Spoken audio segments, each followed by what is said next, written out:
Durante 20 años nos hemos acostumbrado a invertir como si el mundo fuera desinflacionario, global y estable, pero hoy el tablero es otro. Energía, guerras, eh, dificultades en las rutas comerciales, falta de seguridad de suministro, reindustrialización y deuda. Cuando el físico vuelve al centro, la pregunta ya no es si habrá titulares, es si las materias primas estarán en el centro del tablero durante mucho tiempo. ¿Va a empezar un superciclo? Lo hablamos en este episodio.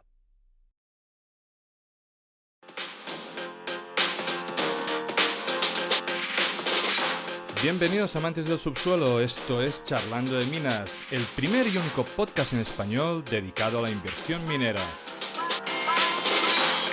¿Quieres aprender a invertir en recursos naturales? Suscríbete a nuestro podcast. ¿Te gusta nuestro contenido? Dale like, déjanos un comentario. El programa de esta semana está a punto de empezar.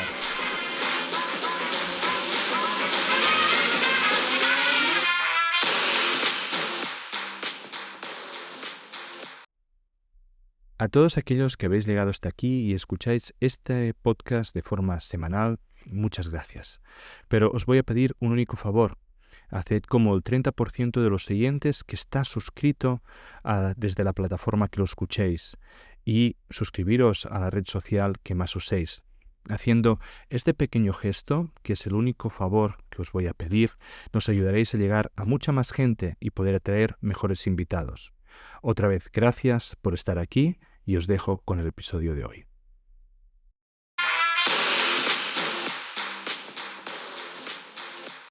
Durante muchos años, invertir en materias primas era casi una rareza dentro del mundo financiero. No porque no fueran importantes, sino precisamente por lo que eran demasiado. Eran complejas, cíclicas, incómodas, difíciles de explicar y en muchos casos imposibles de resumir en un relato sencillo. Mientras buena parte del mercado se enamoraba de negocios más limpios, más ligeros, más digitales y más fáciles de escalar, el mundo físico parecía haber quedado en un segundo plano. Minas, petróleo, gas, refino, fertilizantes, transporte marítimo, acero, cobre, todo eso seguía siendo imprescindible, pero no necesariamente popular. Y sin embargo, cuando uno mira al mundo de hoy, cuesta no pensar que algo está cambiando en el fondo, porque ya no estamos hablando solo de crecimiento o de tipos de interés, estamos hablando de energía, estamos hablando de guerra, estamos hablando de rutas comerciales, de seguridad de suministros, de rearme, estamos hablando de desglobalización parcial, estamos hablando de subsidios industriales, de materias primas críticas, estamos hablando de soberanía energética y de cadena de valor, que ya no se organizan solo por eficiencia, sino también por geopolítica. Y cuando tantas piezas distintas empiezan a moverse al mismo tiempo, la pregunta deja de ser si las materias primas van a dar titulares, la pregunta de verdad es si estamos entrando en un entorno en que las materias primas vuelven a ocupar el centro del tablero. Porque quizás el gran tema no sea un simple superciclo, to the moon. Quizás el gran tema sea algo más incómodo. ¿Qué estamos dejando atrás un mundo desinflacionario, globalizado y relativamente estable para entrar en otro mundo mucho más físico, más tenso y más caro, seguramente que nos vaya a recordar a tiempos pasados? Un mundo en que la inflación ya no depende solo de cuánto dinero impriman los bancos centrales o de cuánto se recaliente la demanda. Un mundo en el que también importan mucho más las energías, la logística, el transporte, la duplicación de cadenas de suministro, los fertilizantes, la defensa propia, la capacidad industrial del país y los cuellos de botella reales. Y aquí entra una idea que me parece central para el inversor. Puede que la próxima inflación no se parezca a la anterior, no se parezca a la que hayamos estado viviendo. La inflación post-COVID ya nos enseñó algo importante. No fue simplemente una historia monetaria, Fue también una historia de desequilibrio brutal entre oferta y demanda tras la pandemia, con disrupciones logísticas, ahorro embalsado, estímulos fiscales y monetarios, cambios de consumo y cuellos de botella globales. El trabajo del FMI y de la Fed subrayan precisamente eso. En el repunte inflacionario posterior a la pandemia pasaron tantos factores de la oferta como de la demanda, y las tensiones en las que el suministro tuvieron un efecto relevante sobre la inflación. Luego llegó Ucrania y el mercado recibió la segunda lección. Cuando una guerra golpea energía, gas, alimentos y fertilizantes, la inflación no solo sube, sino que además cambia de naturaleza.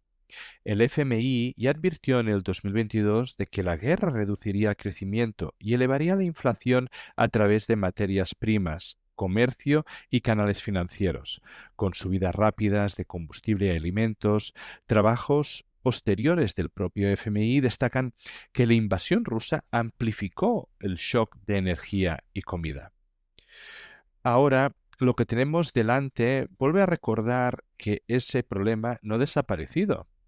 El FMI, el Banco Mundial, el Programa Mundial de los Alimentos de la ONU advierten esta semana de que la guerra en Oriente Medio está elevando los precios del petróleo, del gas natural, de los fertilizantes, y que eso ya está empujándola hacia los precios de los alimentos y agravando la inseguridad alimentaria. Reuters también recogió que los riesgos en torno al estrecho de Hormuz siguen manteniendo viva la posibilidad de nuevas tensiones en la oferta en energía. Por eso, cuando oigo a algunos inversores hablar de una nueva ola inflacionaria, no me parece una exageración automática, todo lo contrario. Me parece un escenario que merece ser pensado, no una certeza, pero sí un marco serio de análisis. Recordemos que en los 70 hubo tres olas inflacionarias seguidas y hubo guerras por el medio, y la historia no es igual, pero suena parecido. Porque si combinas deuda elevada, geopolítica más agresiva, energía menos estable, cadenas de suministro menos eficientes y gobiernos cada vez más dispuestos a gastar por razones estratégicas, sociales o militares, lo raro casi sería que el resultado fuese un mundo estructuralmente desinflacionario, como el que muchos dieron por sentado durante 2 décadas. Y es aquí donde la analogía con los años 70 empieza a ser interesante. No porque la historia, como hemos dicho, vaya a repetirse exactamente, sino por los paralelismos. La gran inflación de los 70 no fue el único estallido limpio y lineal. Fue más bien una secuencia de olas, si no recuerdo mal, fueron tres, con shock energéticos, errores de política, relajaciones prematuras, pérdidas de confianza en la estabilidad de precios. La Fed recuerda que el embargo árabe del 73 cuadriplicó el precio del crudo y que la revolución iraní del 79 desencadenó una segunda crisis energética que volvió a dispararlo. La propia documentación histórica de la FED y del BCE demuestra que las décadas de los 70 y principios de los 80 estuvieron marcadas por shocks comunes, olas inflacionarias y cambios de régimen de política monetaria. La comparación útil no es decir, va a pesar exactamente lo mismo. No, la comparación útil es otra. En los 70 el mercado fue aprendiendo, a golpes, que la inflación podía venir en oleadas, no en una sola explosión. Se moderaba, parecía controlada, reaparecía y cada nuevo shock encontraba un sistema ya fragilizado. Esa idea de que la inflación como un fenómeno escalonado, alimentado por la energía, expectativas y decisiones políticas, es muy importante hoy porque venimos de una primera gran ola post-COVID, luego una segunda amplificada por Ucrania y ahora muchos inversores, entre los que me coloco, se preguntan si Oriente Medio, el gasto fiscal persistente y fragmentado global, puede ser el combustible por una tercera o si ese bloqueo en el estrecho de Hormuz lo que hará evidentemente es ese shock energético que nos va a llevar a esa tercera ola. O si es que la invasión que ya está diciendo Trump a Cuba va a incrementar ese gasto militar y nos va a llevar también a esa tercera. Por lo tanto, hay múltiples opciones para tener esa tercera oleada. Ahora bien, también hay diferencias importantes con los 70. Conviene decirlas para no caer en caricaturas. El BCE ha insistido de que, a diferencia de aquella década, la inflación reciente cayó mucho más rápido en las economías avanzadas y las expectativas de largo plazo se han mantenido mejor ancladas, en parte gracias a la independencia de los bancos centrales. Ese matiz importa mucho. No estamos en un escenario de copia y pega, pero eso no impide que vivamos en un entorno donde los grandes shocks de oferta sean más frecuentes y la inflación más volátil que en la era de la gran moderación. Y aquí llegamos a la deuda, porque para mí una de las preguntas más incómodas del momento no solo sobre la inflación, sino qué margen real tendrán los sistemas políticos para combatirla con dureza si el coste de hacerlo se vuelve demasiado alto. Si el endeudamiento público global es ya extraordinariamente elevado, si los déficits siguen siendo estructuralmente altos y si una parte relevante del crecimiento reciente ha dependido del gasto público, entonces apretar tipos con mucha agresividad no es solo una decisión antiinflacionaria, también es una presión enorme sobre soberanos, empresas zombies, refinanciaciones, vivienda, crédito y estabilidad financiera.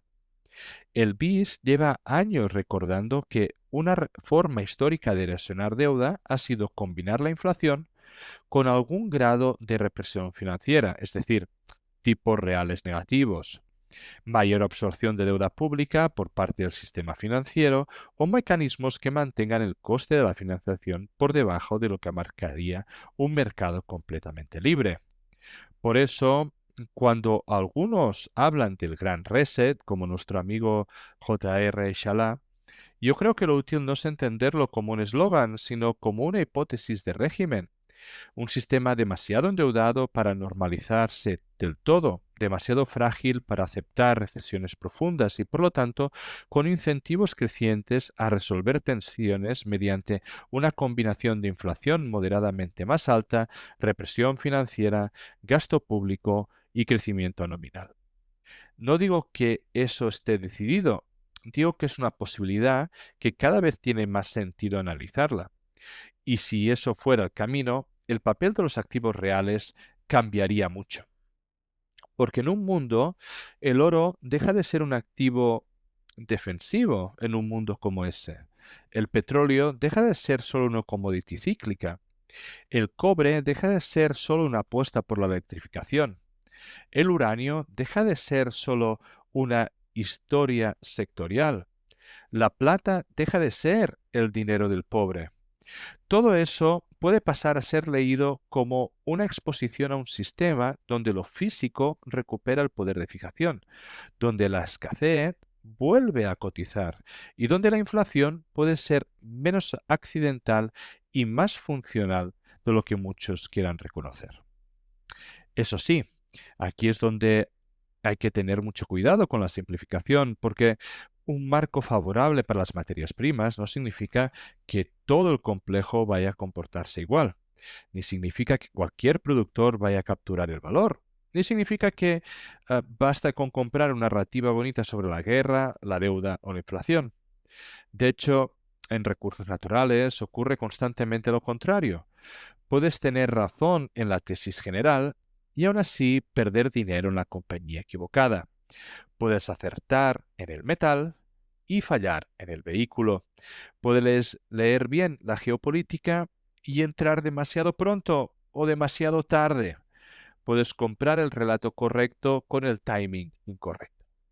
Por eso me interesa menos decir viene un superciclo y más hacer preguntas incómodas. Por ejemplo, ¿qué parte de este posible cambio de régimen ya está descontado en el precio actual de las materias primas?